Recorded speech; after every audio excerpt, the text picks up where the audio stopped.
The moment we've been waiting for is here. Deadpool and Wolverine came out last week, and I saw it in the theater, and I'm here to give you 4 awesome reasons to watch this movie. But first, go into the description and click on that link for a free epic fantasy ebook that'll download right to you. And then like and follow and share and all of that fun stuff as we get into this amazing review. All right, let's do it.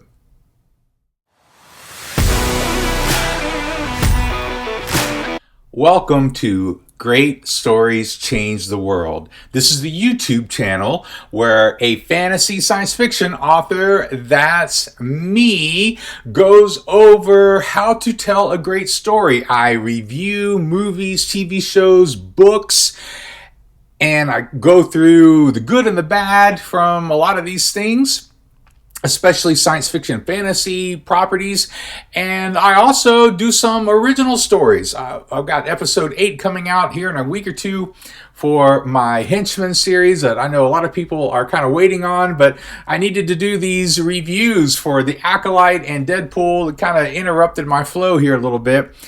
And today I'm going to talk about Deadpool and Wolverine. Now, we're going to get into some things today. It will be spoiler filled. So if you want to watch the movie first and then come back, then you can do that. A little setup here. I love the Wolverine. I love Hugh Jackman as Wolverine. I love the comics, the character in the comics. I love X-Men from the comics. I wasn't a huge fan of the X-Men growing up. I was a little more DC through my younger kid teen years, but I did love Spider-Man, and I loved some of the Marvel characters as well. And I did love the X-Men. I just didn't collect a lot of the comic books. But of course, as the movies came out, I got more into them when I was older, in my 20s. And I love the movies, and I thought Hugh Jackman did a great job as Wolverine, and he became such a popular character.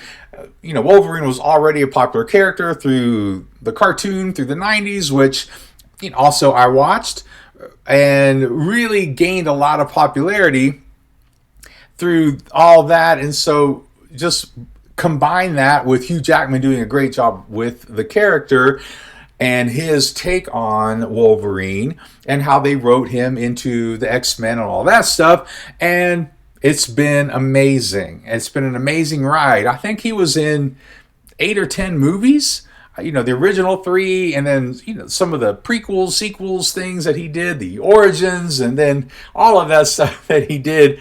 He was in a lot of movies as Wolverine, and Logan was supposed to be his final movie, and they kind of adapted a little bit. The Old Man Logan, brought in X-23 and a lot of that stuff, and Logan was critically acclaimed. It was an amazing send-off to the character, and all of us loved it. I own it, and I've watched it several times. I love that movie. But in the midst of all that, because Hugh Jackman is getting older. He's probably at least in his 50s. He might be 60. He's getting a little older.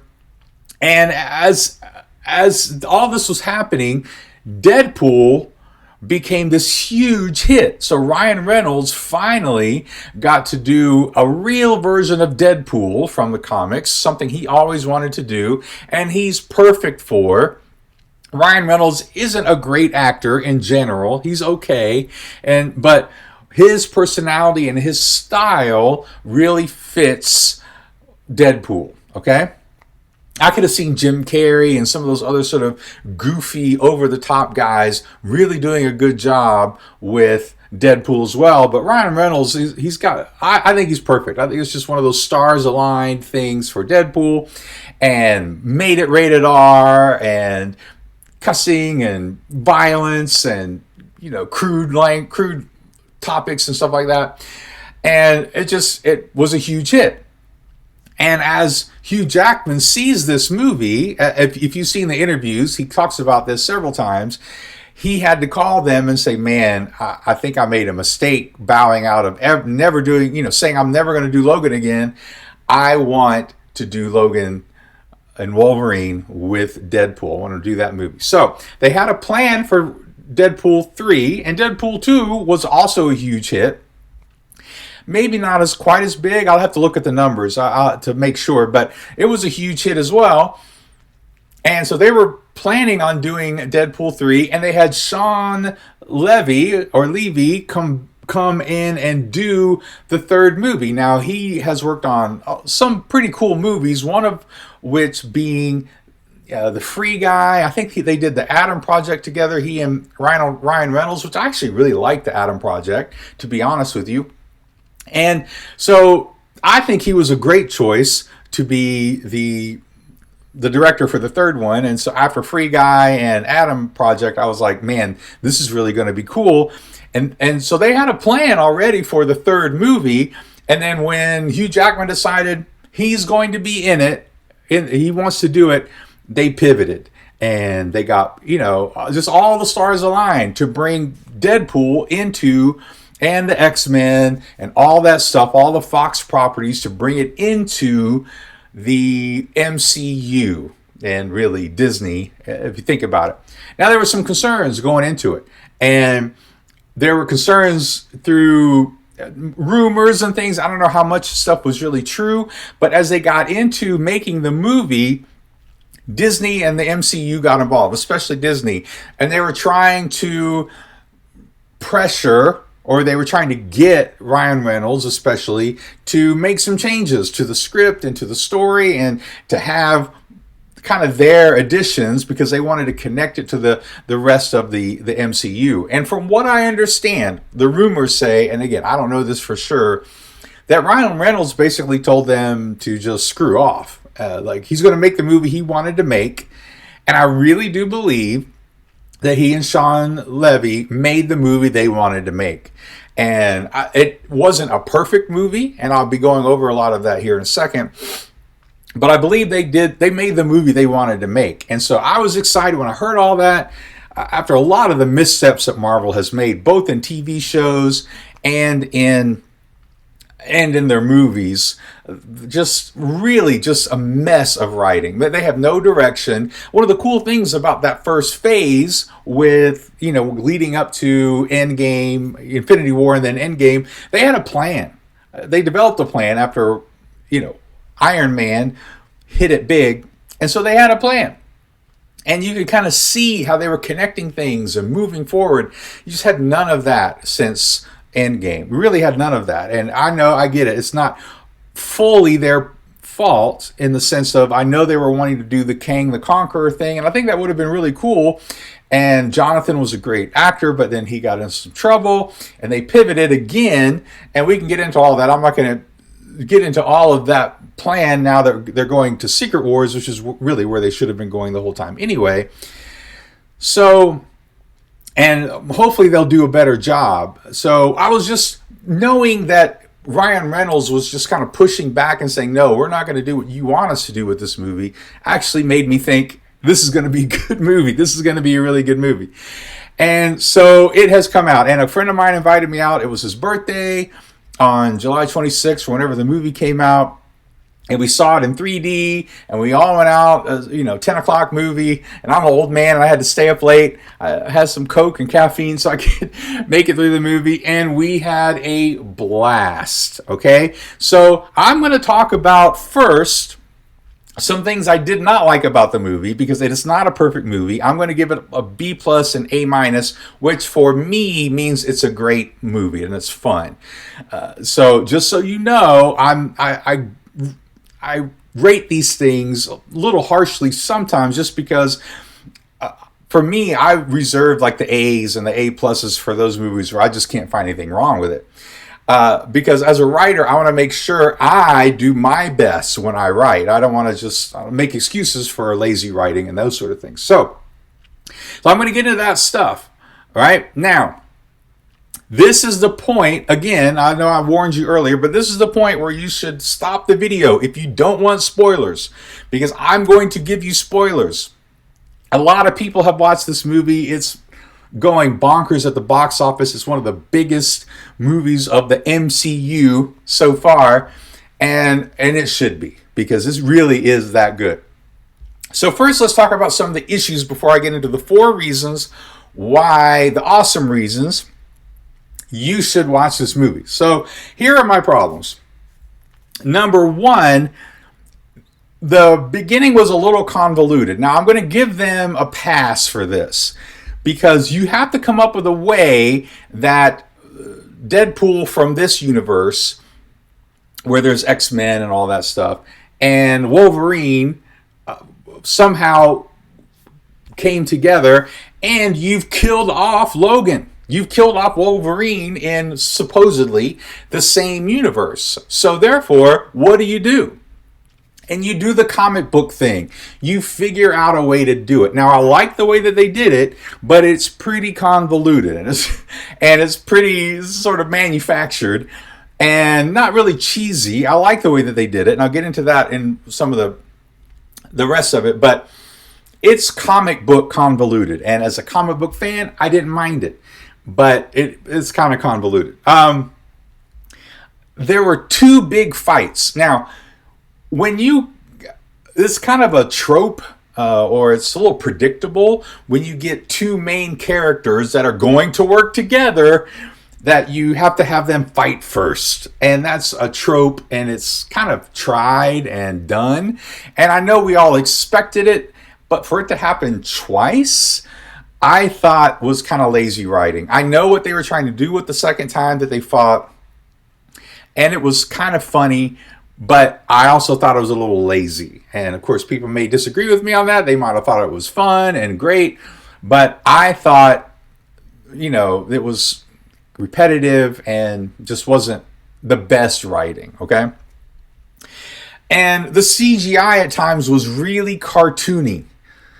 So as you go watch it, or if you've watched it and you kind of watch it again, you'll see what I mean if you haven't seen it. Like some of the CGI was pretty cartoony. And this is a rated R movie, so it doesn't need to have fun, cartoony style CGI. You could have had a little bit more, whatever. Some parts were pretty, not disturbing, but pretty graphic. And finally, the 4th reason that I have that it wasn't the best writing is the amount of cussing and crude jokes. Now, I know this is why one of the reasons why people go see this movie or these Deadpool movies. They like these comic book movies, and they like the character of Deadpool because he gets to have all these really crude, like you don't expect this from Spider-Man. Spider-Man is not going to give you a whole bunch of crude jokes, and Wolverine didn't do that as much in this movie. But just because you can doesn't mean you should. Like, this is a lesson for writing. Just because you can do something doesn't mean you should. And I thought they were lazy in falling back on using the F word, saying just cussing, making really sexual jokes. And I've kind of heard some people that have kind of a problem with it, but some of the humor sexually was kind of old school, making fun of gay stuff. And I don't think it was offensive in that sense, but I heard some people that were like, why is that? Why is it funny for it to be gay, right? And I get it. But all that to say is they could have done it, but not done it as much as they did it. It was just like, it's kind of like when I watched the movie The Departed. I don't know if you've seen that movie. Excuse me. But if you watch the movie The Departed, and it's a great movie. And it was literally like, because I like to watch movies with subtitles, and I was watching the subtitles, and I'm telling you, they added more F words than were even in the original subtitles and script.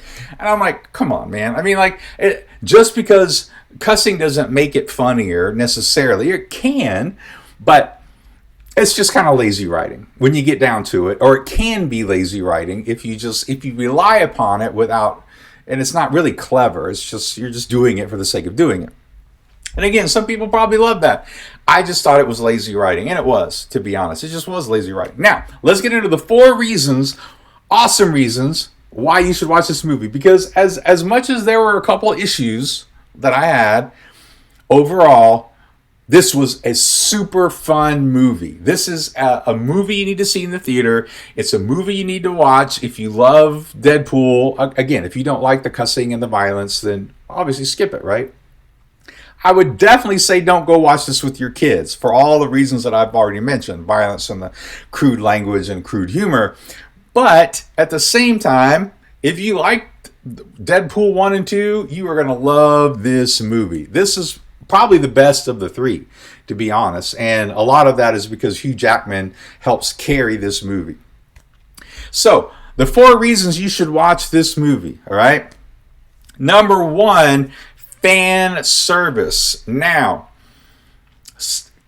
one of the things that I've had a problem with when Disney bought Marvel and Star Wars is they don't really know how to, on their own, the producers and the CEOs and those guys, the corporate guys, they don't know how to satisfy the fans and also do something new and cool at the same time.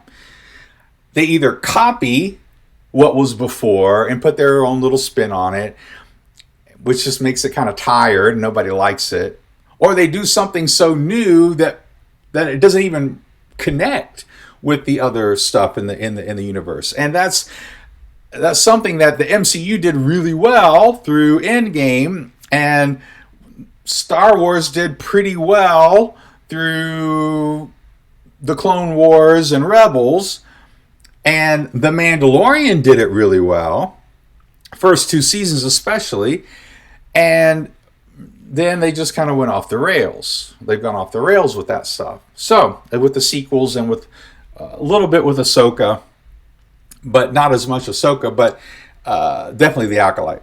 All right, so in this movie, they did it right.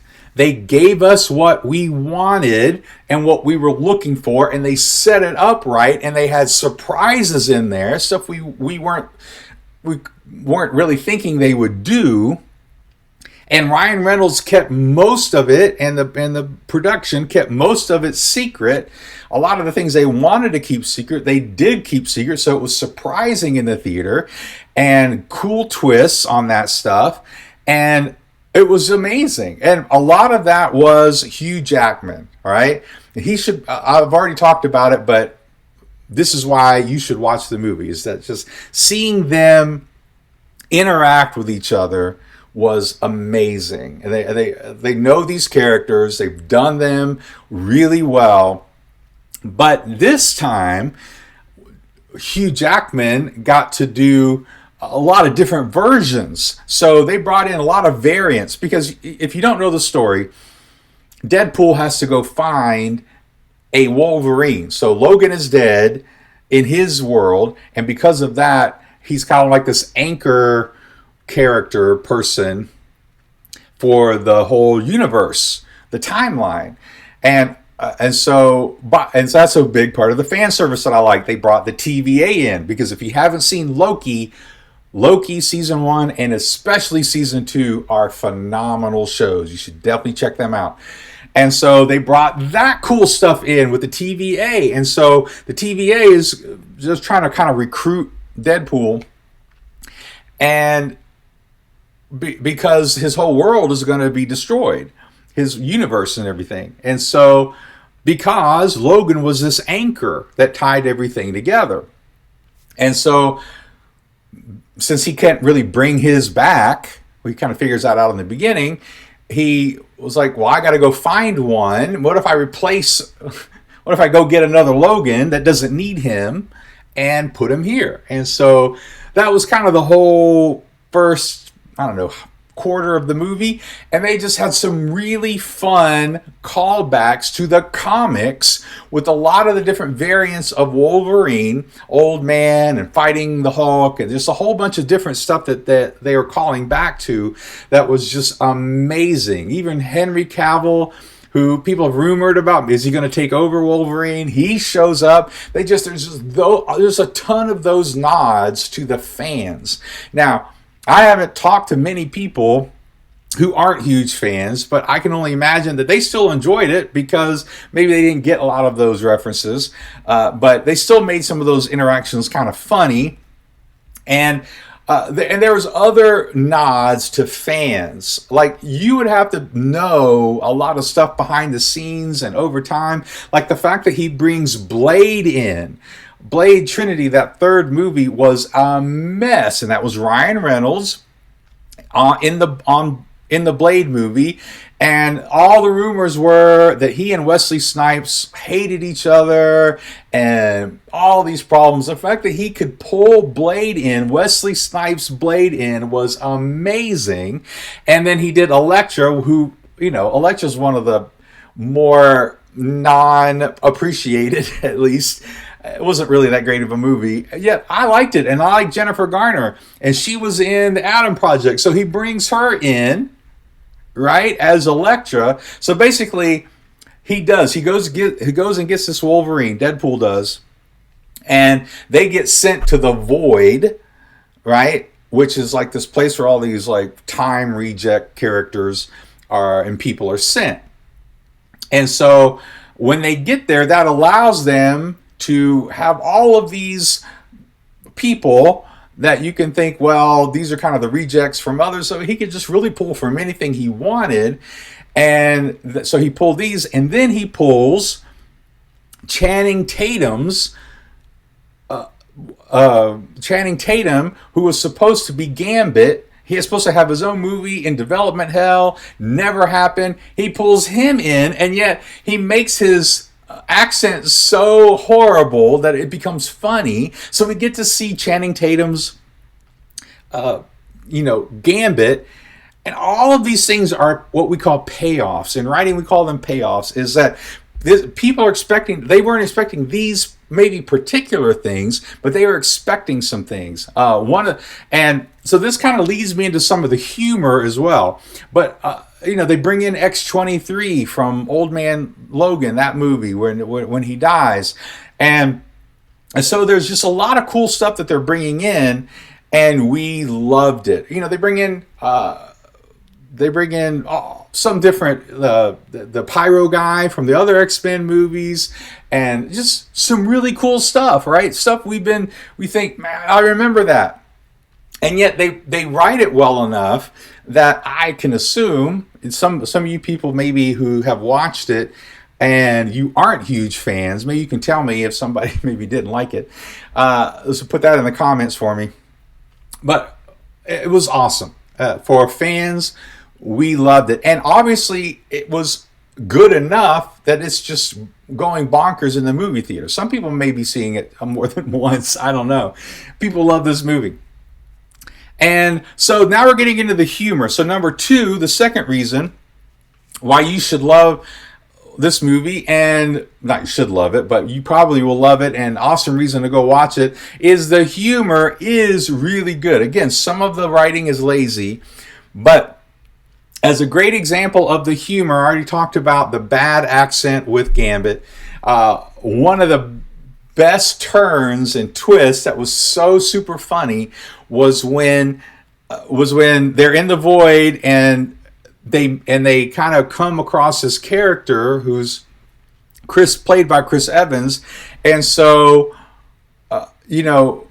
Deadpool thinks, oh my gosh, this is Captain America. We are going to rock this. We need him and all this.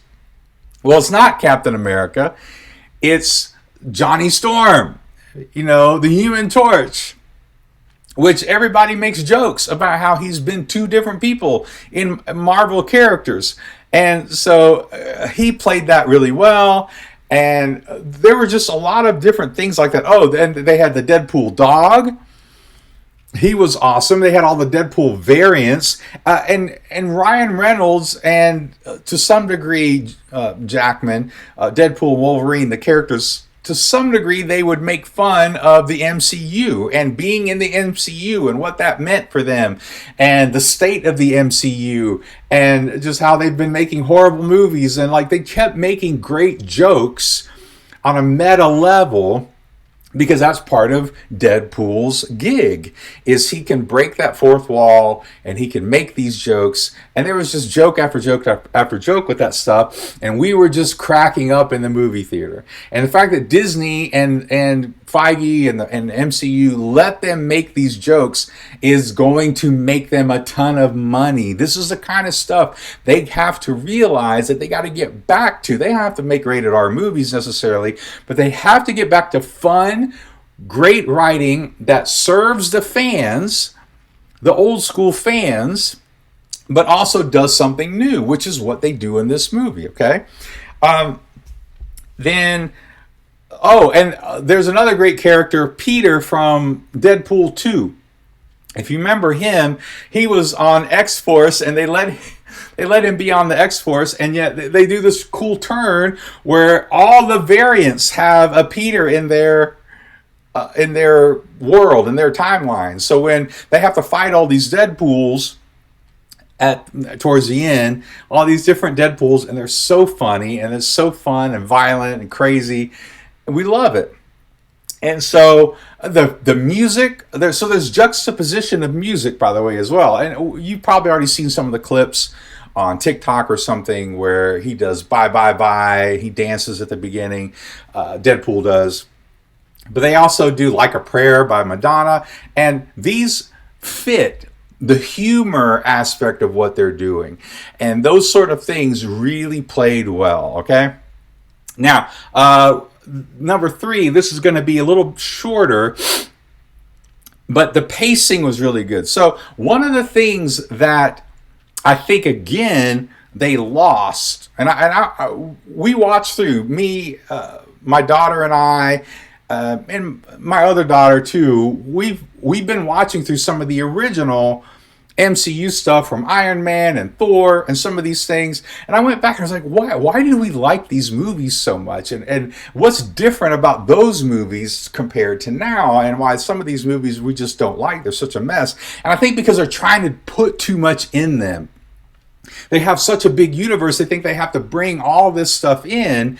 And while legitimately, and to be fair, so did Deadpool, they kept the story pretty simple. We have to get this guy, this Logan, into his universe, and we have obstacles in the way, and we have fun with those obstacles, but it's a really simple idea. And they got to get to the void, then they got to get out of the void, and they got to defeat the bad guy, or woman in this case, right? And that's just super cool. And so all of that to say is that basic simple storyline, and it was a pretty decent storyline because they did something different. We've never seen Charles Xavier's twin. We've never seen that. Her name is Cassandra, right? So we've never seen Charles Xavier's twin, and here she comes in she runs the void, and they got to get past her to get back into their timeline, sort of thing. So that was just really cool. It was new, it was different, but it still fit within all the different timelines, all the different properties. But it was simple, and it was well done. It just was. And so the pacing worked. It was simple. It wasn't slow. It moved, but it was simple. We got to do this. Here's the obstacle. Boom, boom, boom, boom, boom. All right. Great writing. Something we should all learn from. Don't make it so super complicated that people get lost. It's a mess. And you might think it's cool as a writer, just like the MCU does these days. Oh, we can just throw all this stuff in, but it just doesn't work. Sometimes if you don't do it right, you don't do it well. Now, the final thing, number 4, is the redemptive story. What they did, and they made it simple, and it was a little convoluted. This is kind of part of the convoluted part that I was talking about. They open up the movie with Deadpool. Well, I mean, part of the setup of the movie is Deadpool tried to get into the Avengers, and he was basically told by Happy Hogan, another fan service, right, with Iron Man, that he just wasn't good enough for the Avengers, and he was rejected. And for some reason, again, story reasons, this is how it was convoluted, that really puts a damper on his confidence. And so he wants to do something that matters, that means something. And so he's trying to do that. He's trying to impress his girlfriend and Vanessa and all that stuff. And he loses his confidence. So he just tries to live some sort of normal life, and he breaks up with the girlfriend. It doesn't really make a whole lot of sense, but that's the setup. And so, but at least they're trying to put him in a position where he has something noble to go toward. He, as a motivation within him, he's trying to do something that means something, that matters. Save the world, save the planet, save people. And now he's been put in a position where he has to save his universe. So now so the setup explains why he's going to take these big risks and chances to find the other Wolverine, save his girlfriend's or ex-girlfriend, and save all these people that he loves. So there's heart to it. And then he finds a Wolverine, because the original Wolverine, Logan, that died, sacrificed himself and had a redemption in that story. So that Logan wouldn't have worked in this movie, because he wouldn't have had anything to redeem himself for. But so going and getting a different Logan who had issues in his own timeline. So the Wolverine that he ends up getting ends up being someone who was responsible for the death of all mutants or something like that. Like some horrible, horrible thing. But Charles Xavier believed in him and wanted him to be one of the X-Men, but his violence and his animal nature led to this backlash from humanity that killed all the X-Men or all the mutants or whatever it was. So he blames himself, but he can't die, right? Because he's Logan and he's Wolverine, and he can't die, so he's just drinking himself into oblivion. And now he has a chance for redemption. He kind of has to get there and see that. That was really cool. And of course, Jackman is a great actor. And so he's able to pull that in and make us believe that. And so there was redemption. And of course, as he's trying to remember and come back to and redeem this idea that Charles Xavier believed in him, that he believed in him. Now he's fighting his twin in this void. And so I thought it was a cool setup. I thought especially the Wolverine part of it was a cool setup. And so they both had these things that they needed to do in order to redeem themselves. And they had motivations in order to do it. Again, I thought Wolverine's was a little better than Deadpool's. Made a whole lot more sense. But it was great. And one final thing, yes, as we've all seen, Wolverine wears the original yellow and blue X-Man suit from the comics and from the cartoon. And he pulls on the mask there at the end. It's a huge reveal. And we loved it and we cheered in the theater. That's the kind of movie this is. If you are a fan, even just sort of peripherally, of this franchise, especially X-Men and Deadpool and Wolverine and the movies, this movie has what you want. This movie gives you what you want and does it in such a way that is fun and unique and surprising at times, and it satisfies that thing that you want and from that you are looking forward to, your expectation. Right? And I had high expectations for this movie, and even though I give it a B+, around A-, it fulfilled my expectations. I thought it was amazing. I thought they did a great job, and I really encourage you to go check it out if you haven't. If you've been watching this and you've just heard all the spoilers, then you still need to go watch it, because there's all sorts of stuff in there that I haven't even talked about that was in there that I loved. All right. And so I'd have to just talk about the whole movie. So go check it out if you haven't yet. And if you have, and you're like me, we'll go see it again in the theater, I'm sure. Go see it in 3D. The 3D was okay, but it was still fun.